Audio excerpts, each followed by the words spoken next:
there were palm trees on 495. I wish there were palm trees. We are on the 495 podcast. I am your host, Nick Esposito, with my partner in crime, Michael White. And today, special guest, Dana Cavalea, former Yankees strength and conditioning coach. As you mentioned before, you got a new book that's out, and then hopefully we're going to get to the bestseller. We're also on Facebook Live. We're located at the Steam Room in Port Jefferson. And beautiful downtown Port Jefferson. Beautiful downtown Port Jefferson. And Dana, who's also a Mount Sinai native, will kind of pick his brain a little bit about his time with the Yankees, growing up in this area, his new book, and all the fun stuff. Were you a Yankees fan growing up? Yeah, man. I grew up a Yankees fan. My dad, lifelong Yankee fan. Mm-hmm. And yeah, I guess you could say it was in the blood, right. So it was kind of surreal because when I first started with the team, we used to go to games and sit in the traffic on 495 trying to get to the stadium. And, I used to get there. We used to sit up in the nosebleed section. Sure. It's just kind of what it was. Netting. Yeah. So your time with the Yankees, you spent 12 years with them. You said you started as an intern and then, worked your way up to be the director of strength and conditioning. And you were with the team during the 2009 World Series run. Yeah. I read up a little bit. I know you did your research. I like that. Blurb in the back of the book. Yeah. I like that. Hey, whatever it takes. In 40 minutes, I'm old news. No, I'm just kidding. For me, I decided to, get out of this area actually right as I was finishing my first year of college and decided to go to Florida, just try something new. And I knew that there was a lot of professional athletes down there. And at the time growing up here, I had never seen a professional athlete, walking around town except for maybe a local baseball guy like Paul Gibson or Frank Catalanato. But other than that, I decided to get out of here, try some different things, see what else was out there. And that's when I started my professional career. Were you involved with athletic training at that point? No, I was just training myself as a player. You were an athlete? Yeah, and I went to the University of South Florida, and that's when I decided to actually stop playing and get involved with strength and conditioning and performance, because I realized for myself how it took my talent to the next level, right? I was only so talented, and then with my training, I went up another few notches. Again, I wasn't good enough to get to the pros by the standards of Major League Baseball, but I found another way to get there. So I actually started working with a football team, Division I, at the University of South Florida. You backdoored it. Yeah, I backdoored it. Hey, whatever it takes, man. And it was a lot of fun because I had seen these freshmen coming in to play football, Division I, down in Florida. They were massive. They were the biggest human beings I've ever seen, because I was coming from seeing football players at Mount Sinai High School that looked like us. That looked like all of us. Yeah. So it was an amazing experience, and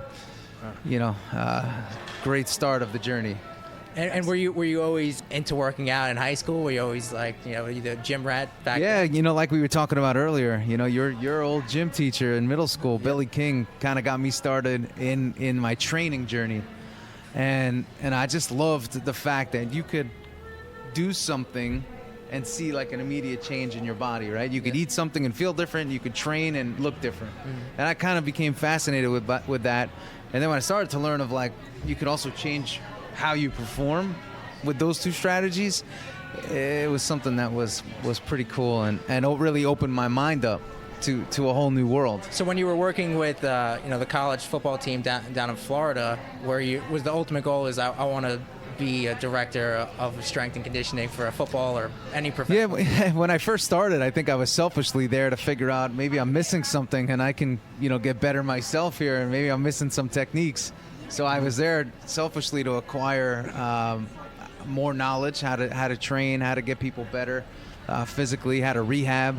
And the way my Yankee journey kicked off was I knew that the team was coming down in February to play for spring training, and I knew that Legends Field at the time, now Steinbrenner Field, was only about 10 miles away from my school.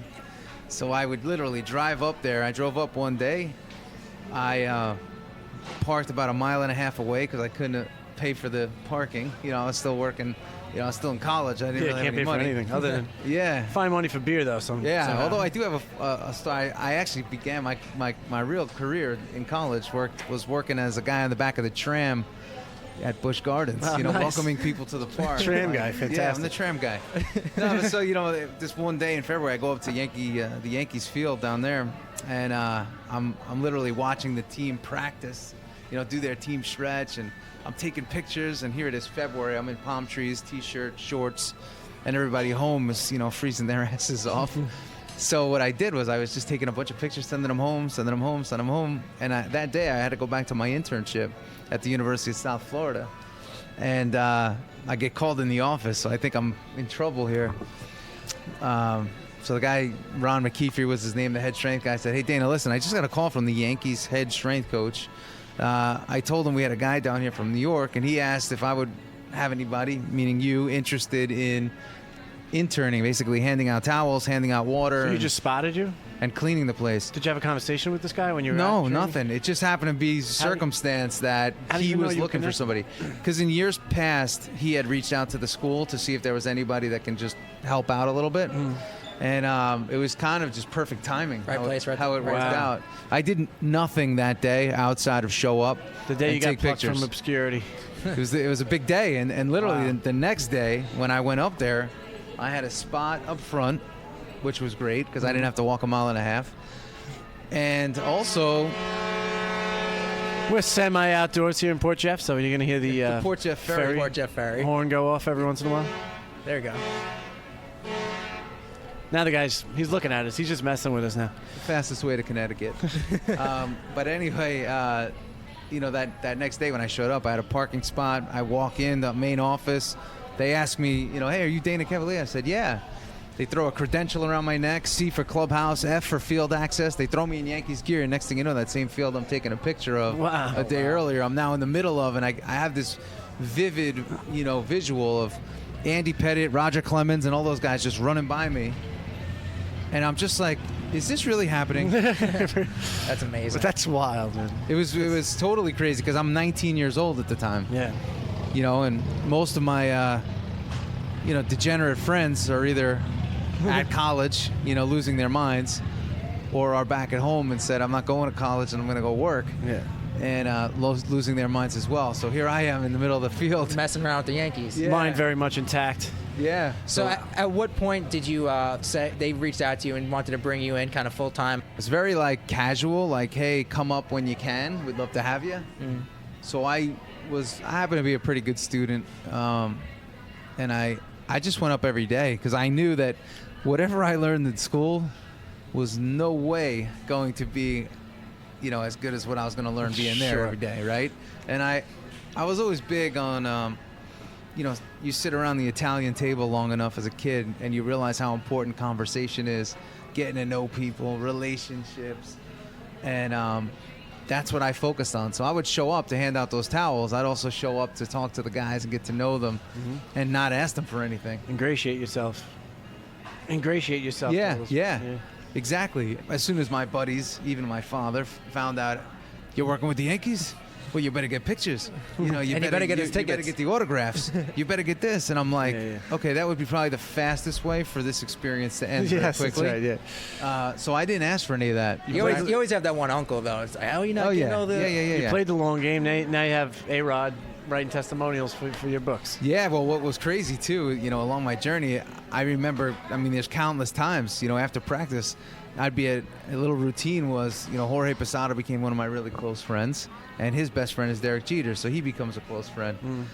You know, just after practice, shower up and go for lunch, right? So we'd end up going to P.F. Chang's and all these different restaurants, and then Yeah. right after that, we go to the movies, and I would always sit back and I'd look around the entire restaurant staring at our table. I knew they weren't staring at me. They may have been and saying, "How the fuck did that guy get to that table?"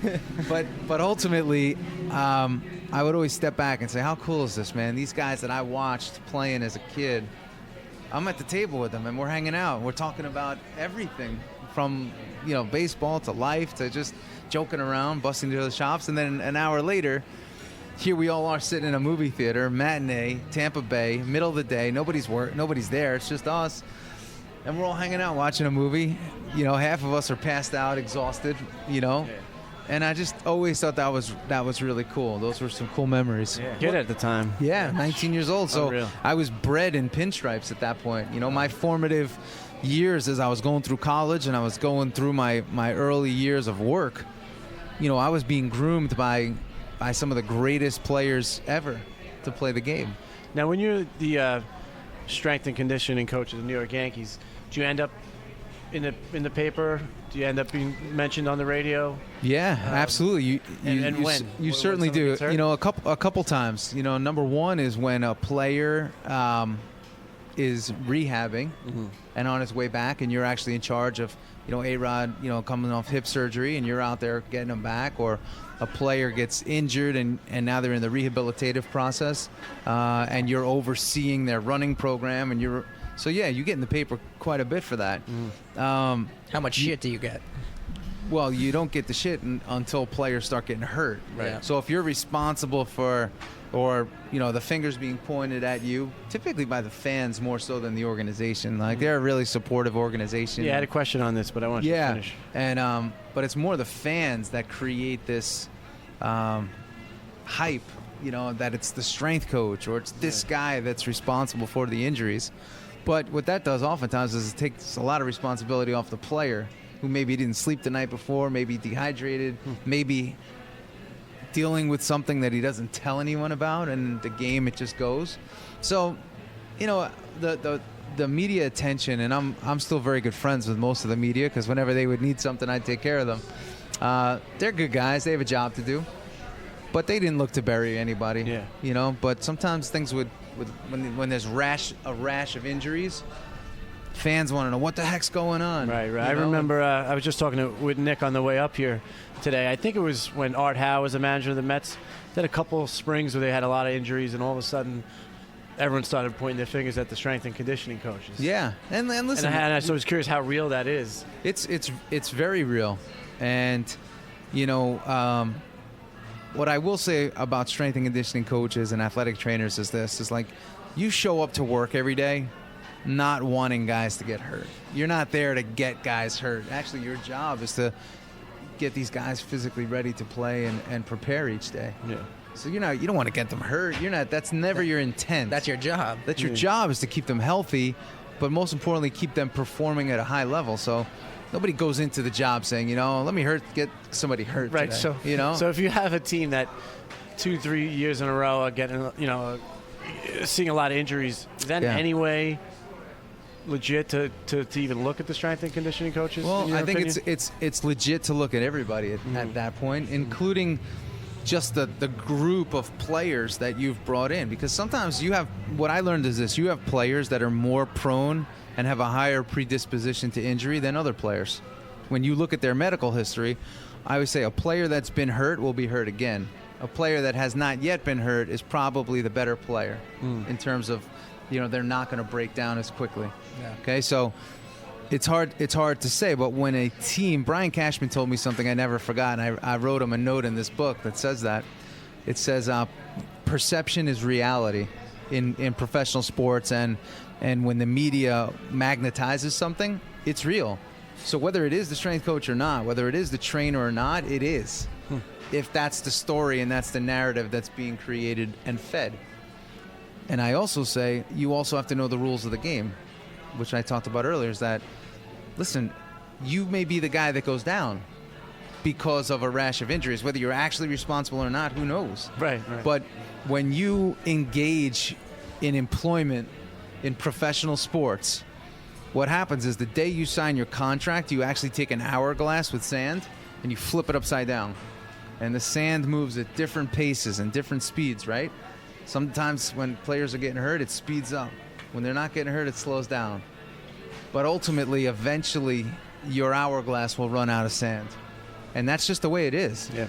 So when you sign that contract, just know that that's going to be the best day of your career with that organization. But there'll be a day that on the other side of that is not as great. But what helps is when you understand the game. And I went into my career saying something really simple. I worked under Joe Torre. That was my first manager. And when they let Joe go, I said, you know what? If they let Joe go, they're going to let anybody. Anybody can go in any sport at any time. So now that's something you get into in your book as well, right? Habits of a Champion? Yeah. No, I talk a lot about that. I talk about my personal journey. The highs, the lows, the ups, the downs, the upside downs. It's all there. And how would you describe this? And is this for athletes, or is this for everyday life, or both? Yeah, so my career, I spent a lot of time obviously working with athletes, the top performers in the world. And I also spent a lot of time working with some of the top business professionals in the world, from finance to healthcare, CEOs of tech companies across the board. So I wanted to create a handbook, not a book where you read once, throw it on your shelf, never look at it again. But I wanted to create a handbook that could be referenced as you go through the emotional journey called life. Whether it's as an athlete, whether it's as a coach, or whether it's as a business person. Yep. I wanted to create a handbook that you could constantly reference that lets you know that what you're experiencing, what you're feeling, is just a part of the game that you play. Very cool. And I imagine this is stuff that you've been telling people for years and years now. Yeah, right? I've been telling people that for years. The secret sauce is in that book? Secret sauce, but what you'll see about how I write, and this is why, I had an editor, actually, that I sent the book to originally, and it was sent back to me looking like a completely different book. So I ripped the book back and brought it back to its original way, and the original way that I wrote it, because I didn't want to lose the tone, I didn't want to lose the realness. Yeah. And I didn't want to lose the passion that went with it. And that's what we're all about too. It's real people doing real things. People can smell bullshit, and there's a lot of it. Yeah, and people could tell what's authentic and what's genuine, and people want that. People don't want the same cookie cutter shit. They can get that from anything else. Or they can go on Instagram and get falsified imaging. The filters. Yeah, every single day. So, and I think that confuses people.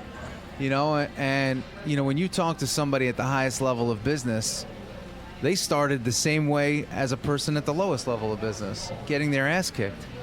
Dealing with the problems of staffing, dealing with the problems of, money running out, and figuring out how am I going to stay in business. All that's real. Yeah. So when you see people sugarcoating that's not helping anybody. Right, it's not helping anybody. I like that. Yeah. I didn't mean to keep cutting you off. I didn't even hear you. Okay, good. So, no, I heard like a inspirational video on YouTube a couple of months ago, and the guy, and I never heard this phrase before. The guy who said, a big shot is just a little shot that kept on firing. Yeah, I like which that. Which pretty much is exactly what you were saying. It's so true, man. Again, I reference one of my clients a lot, but he's building his $5 billion company with a B. Not bad. Yeah, and I've been working with him for years, and I'm like, what's different about this guy? And the one big difference is that he doesn't subscribe to any externals, right? He doesn't subscribe to the external noise of markets, of news, of people. It's just, for him, he's going about his journey, trusting his gut, and moving the chains down the field. Mm-hmm. And if more people did that, instead of trying to replicate and be like everybody else or everyone else's business, they'd have a lot easier ride. It's like this podcast is what it is. It's yours. It has to have the feel that you guys have, and can't be like somebody else's, or else it wouldn't be yours. Right. It wouldn't be authentic. Yeah. Exactly. And I was going to get into your book a little bit more. When did you get the idea to write it? How long ago was that? Actually, it was right around April 2017, and I never. Your tenure was done with the Yankees at that point, right? Yeah. Yep. And it was 2017, and I had no intention of ever writing a book, but I read so many shitty ones that I said, you know what, I want to put something on paper here that people can actually read and feel good about themselves when they're done, but not feel good about themselves where I'm just kind of telling them how great they are. Feel a little more confident in themselves. Yeah, but feel like, I'm on the right page. I'm on the right track, because how many books do we read and we put it down and we feel good, but we're like, wow, I'm really far away from where I need to be. Right. And it's like, dude, your life can change in a minute, much like mine did. I mean, I just showed up to a field one day taking pictures through a chain link fence, and the next day I'm on the middle of that field, and my life changed forever. Yeah. You know what I'm saying? Like, I was a fan in 1996 watching Derek Jeter cut his teeth, Mariano cut his teeth. Less than 10 years later, I'm on their airplanes, hanging out, having a great time. We're winning a World Series. Winning a World Series with the Core Four. So you can change that quickly. So whatever you read, whatever you hear, whatever you watch, you don't always have to subscribe, right? Yeah. So Your time with the Yankees, what were some of your highlights? I'm sure that's flooded in your book, but World Series be at the top?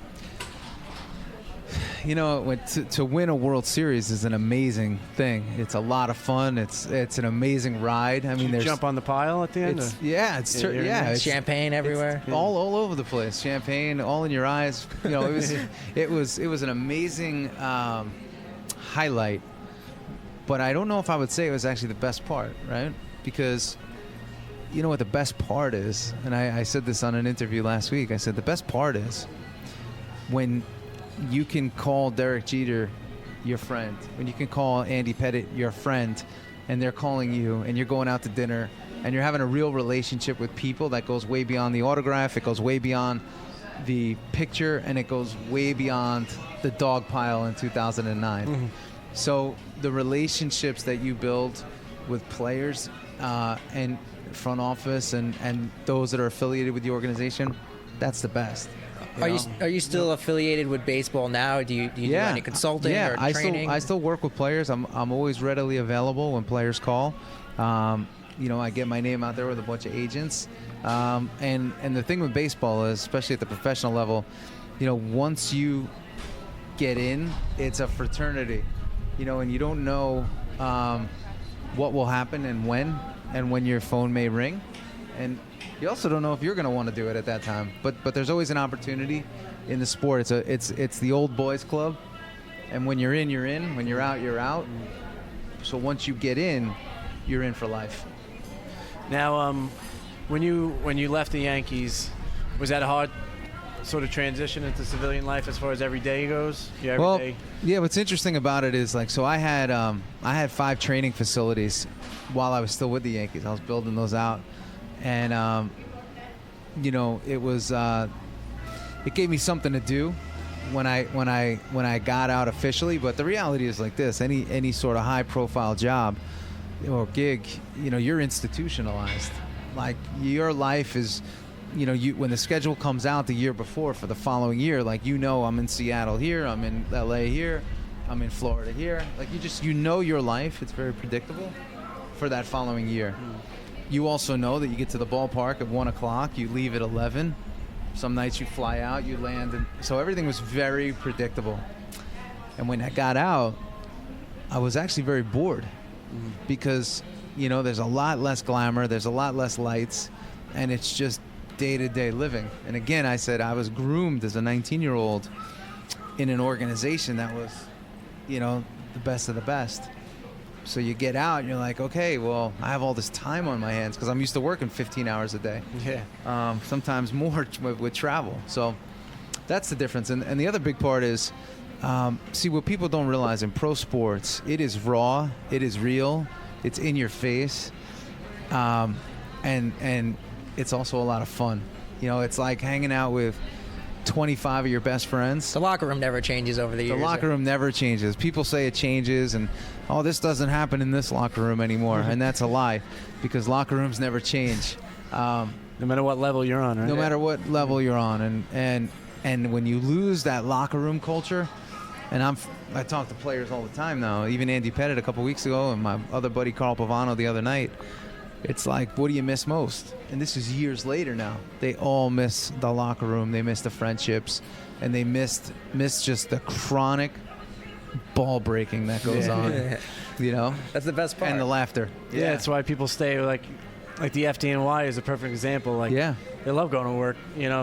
Aside from the fact that they could die, but when the downtime they're just breaking balls. The whole time. There's that brotherhood that exists, and it exists, I think, because you could be honest with each other. So many corporate places today and jobs, they try to buy the attention of people by putting ping pong tables and all that kind of crap in the work setting. A beanbag. Yeah, chair. But it's like they don't have that same camaraderie. Right. Yeah, it can't be forced. Can't be forced. No, it's real, and it only emerges when you can be real. Mm-hmm. So after the Yankees, can you tell us a little bit about life immediately? What were you doing? What were you up to? Were you starting any business ventures? What was life? Were you looking to join another team? You know what? I had some offers to do that, but I looked at it like this. when you work for the Yankees, right? That's the standard. That's the best. That's the top. To go work somewhere else, you're almost setting yourself up for disappointment. And I didn't look at it like I had to do it because I needed the job. I needed a job. I wasn't in that position where I had to act like that. So I asked myself, what do you want to do? And entrepreneurship and business was always something I enjoyed and I was always really into.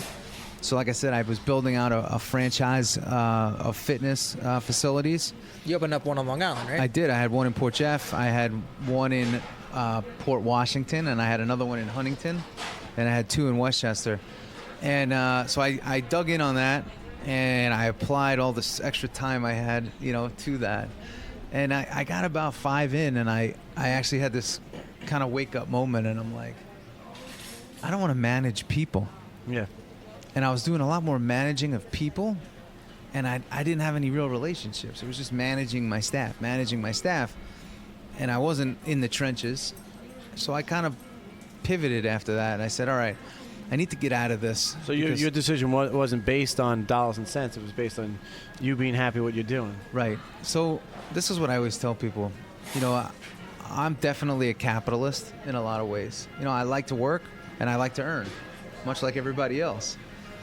But I can't let those decisions dictate what I do, because if I wanted to make money, I'd just go to Wall Street. That's what I would do. That's where money's made and money's lost. But I don't let that drive my decision making, because I'll make bad decisions. Yeah. So I got out. It wasn't for me, and they were beautiful facilities. They were pretty amazing, actually. It was the only facilities that you can go to that would give you the exact same care that a professional athlete would get from a rehabilitative standpoint, a training standpoint, and you were treated like Jeter. That was kind of the tagline internally. But I hated it. So I got out, and I lost a good amount of money in that venture. But from there, it actually led me to doing other things, right? It allowed me to figure out what my actual next step was. And I always loved coaching. I loved speaking. And I loved being around high performers. So that's what I actually do now. I train, not just physically train, but I put together the training programs, nutritional programs, and lifestyle management and life coaching programs for elite performers or those who aspire to be that in the world of business, finance, and entrepreneurship. Now, what type of speaking engagements do you involve yourself with? Yeah, so like I speak for big companies and I speak for small companies. I did a big, launch event in San Diego a couple months ago for Johnson & Johnson. But I also speak to financial firms. I speak to small businesses that are looking to get more out of their people. So if there is a conference that somebody's hosting to get more out of their people, if there's a sales kickoff meeting where they want to get more out of their people, or there's an organization that just says, hey, listen, my organization needs a kick in the butt, and they need actual strategy on how to get themselves going, that's what I do. Now you can just say, read my book. I actually, what's interesting is this. The book. You're giving it all away now. There's a lot more there's more stories in the book, but the book, like nobody becomes a champion by accident. I want people to understand that. Like, you can't just show up and think all of a sudden, boom, magic's gonna happen. Yeah.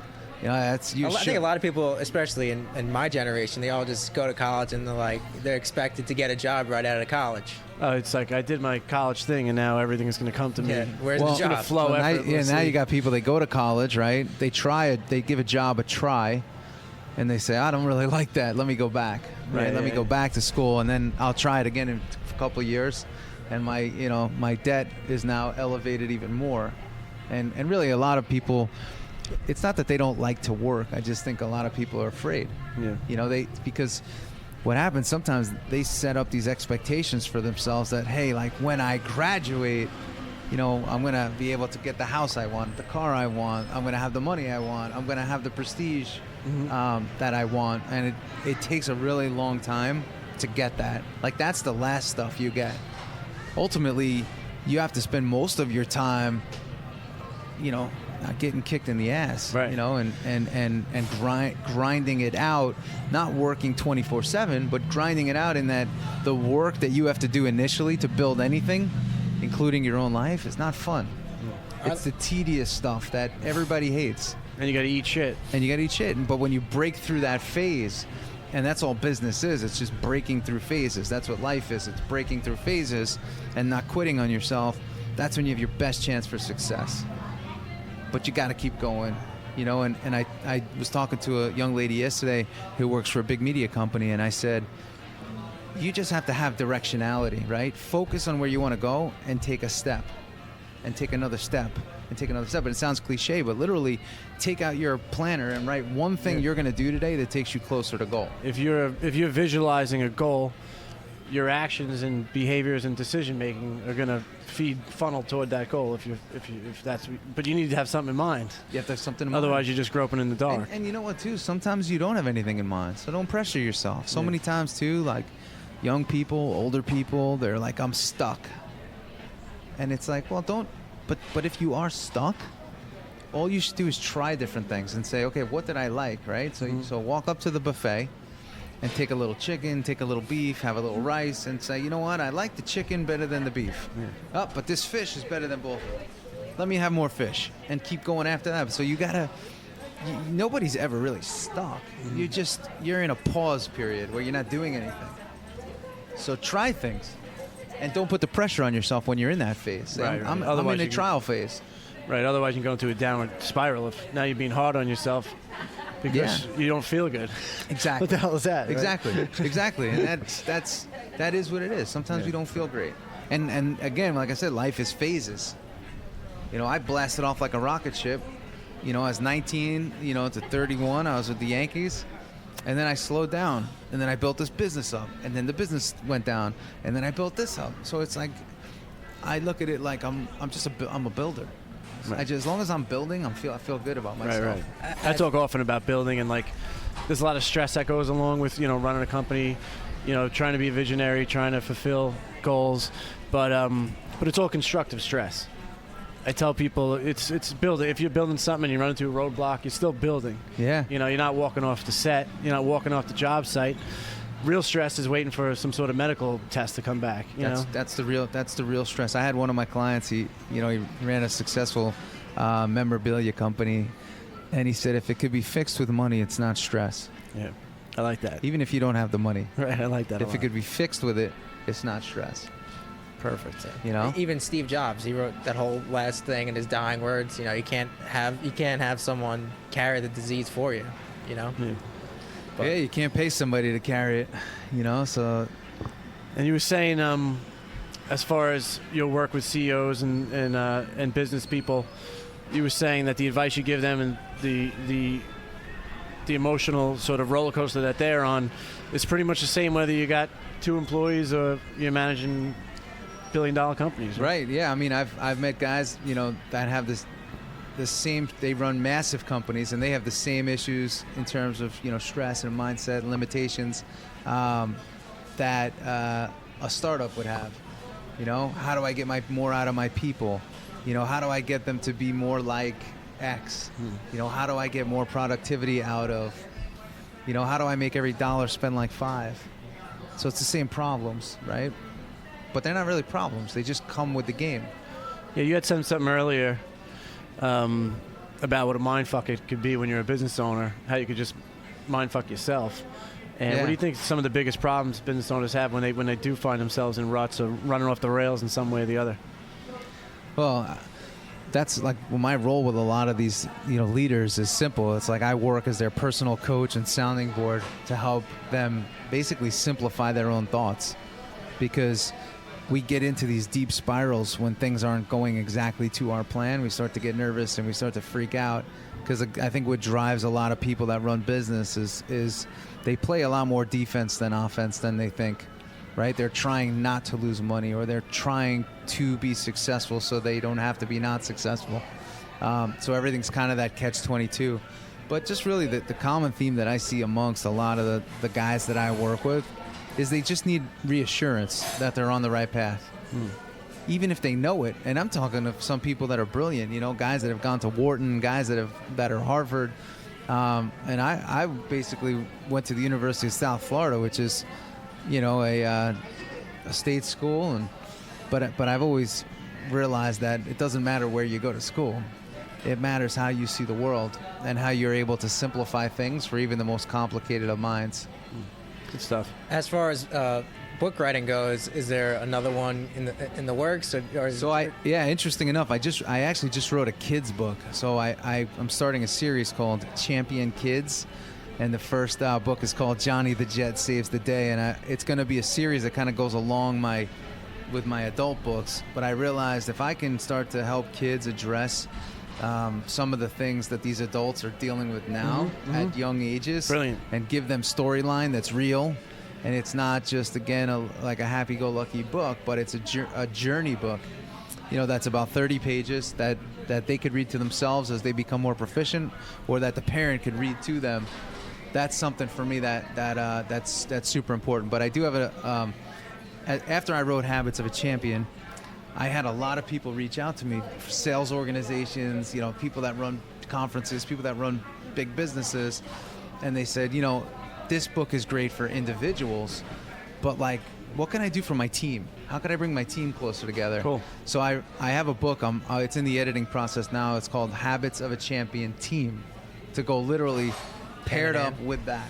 That's awesome. Yeah. Nice. So Now the kids' books, would they each installment be like a chapter from your book where you learn a lesson, you learn about being fit to win? So this, For instance, was a chapter title for the listener. I don't do any chapters with the kids' book because it's an illustrated book. Right. It's instead of a chapter, like a chapter in a book like this, maybe 10 pages. Oh no, I might have misunderstood. You'll say, every chapter in your book. Yeah. For the listeners, basically a habit. Right. I didn't know how if the children's books are going to be all this in one or what. Yeah, the kids' books are more themes. So this first book is about bullying and leadership, right? So bullying's a big thing. So is leadership. I said, let me pair it up and show them how this baseball player could go head to head with the bully and weaken the bully by actually bringing the bully onto his baseball team, and getting that kid to channel his negative thoughts and negative growth experience growing up into something positive, like playing baseball and being a part of a team for the first time, so he doesn't have to be a bully that just aggravates people and causes problems. So that's one theme. The next one is coming out. It'll come out around the holidays, and it's going to be called Girls on the Run. And it's about a girl soccer team. And this one girl, who happens to be my niece, goes to sleep one night, and she has this, her brothers are picking on her, and she has this dream of being a soccer star. And her job is to teach girls to actually play together and not compete against each other. And showing the strength of a team versus an individual. But you can't forget that individuals make up teams. So that's the next one. Did you ever think that you were going to get into writing while you were doing all of your strength and conditioning? No, but you know what? I've actually, for years, when I first started with the Yankees, I had a blog for 3 years that I would write. And then when I was at the team, what was it about? What was the blog based about? Just about leadership stuff and training. And I stopped that when I was with the team because I just was like, I'm all in. I got to focus here on this. And then I actually I was training Phil Hughes, one of our pitchers, a couple years ago in California, and I was so bored, in the morning, because I would get up super early I stayed on New York. I thought Phil time. Hughes was boring you. No, he's definitely not boring. But I would get up super early and I had nothing to do, so because I stayed on New York time, so I'd write this. I started this blog now 3+ years ago. I started it back up. So I actually write almost every day. What's the name of the blog? So I call it the Train Like a Pro blog. It's on my website, danacavalea.com, and I write it Monday through Friday. And it's about a 90-second read. That's usually a story with a lesson. And it's really meant to just kind of kick you in the butt and get you going for the day. Cool. It's like, how do you start your day with one positive thought, and then keep that your theme for the day. And that's on your website? Yeah, danacavalea.com. Every day, And Monday through Friday? Monday through Friday. In You the ever upper take a day right, off? it says blog. 3-day weekend? Some days, Did you ever miss some? like honestly, today I didn't write it because I just feel like I wanted to take a day off from it today. Sure. That's You know? chapter 3 in your book, right? And I Off days are off days. Exactly. I could force it and let's just put one together, but I have a pretty a pretty large following on there. That's And how you blow an arm, though, right? Yeah, and I said, you know what? I don't want to just write for the sake of writing to these people. Like, I'm happy that they read it most days. Yeah. I don't want to waste their time. If I'm not into it, how could I expect them to be? Right. So I didn't do it today, but we'll be back. We'll be back tomorrow. Very good. Yeah. In the last couple minutes that we're wrapping it up here, you grew up in Mount Sinai. You still have connections here to Long Island? Do you visit here often? Yeah, I always say, when you grow up on Long Island, you're forever connected. So I do spend a lot of time here on Long Island. I spend a lot of time in Florida as well. So I will always be connected here. And You're rooted. I'm rooted on what I call Strong Island. And I'm rooted here for many reasons, not just because I grew up here, but I feel like I developed a mindset and an attitude that I say is somewhat indestructible because of the area in which we grew up, where you're used to taking bullets in different ways. You grow up, I feel, a little bit tougher with thicker skin, and you become a little bit hardened in a good way. So that's why like Long Island is always in your soul. It's kind of like Billy Joel. Everyone knows where he's from, and I try to represent the island well wherever I go. Yeah, they say we get sand in our shoes. Yeah, we get sand in our shoes, and I mean, what a great place, right? Yeah. It's one of the few places in this country where you could be brutally honest with another person, and they still like you. Yes, it's true. I remember I was on a conference call at one of my old companies with these guys from Colorado, and one of us cracked a joke during the conference call, and it just got quiet. And then the guy goes, ah. And this one guy actually grew up on Long Island. He's like, I've been away from the island in a long time. He's like, you got me. My quick wit has kind of gone away a little bit. Yeah, it's a special place, man. I mean, it's hard to find this kind of just openness. Yeah. It's just very in your face. It's real, and that's, again, I think there's a craving for that, especially too, like having been on the professional speaker scene for a lot of years, and you go hear these motivational speakers, and they have perfect tone, and they have perfect language, and they have perfect everything, yet they're imperfect just like everybody else. So I've always felt like bringing that realness to the stage or to the television when I'm on it is a great thing. It's funny, like I'm sorry, Nick, you traveled so much when you were with the Yankees that you got to experience, like when you grew up on Long Island, you spend 99% of your time here. Maybe you went away to school in Maryland or something, but you don't really see the differences between how we behave toward one another and how pretty much probably the rest of the country does. Yeah, So that's true. And your contextual, your experiential knowledge has to be, off the charts. Totally. I have a buddy of mine that actually, he's from here. He moved to Maryland, and he's like, man, when Long Island people come to Maryland, it's like people that just got off the boat.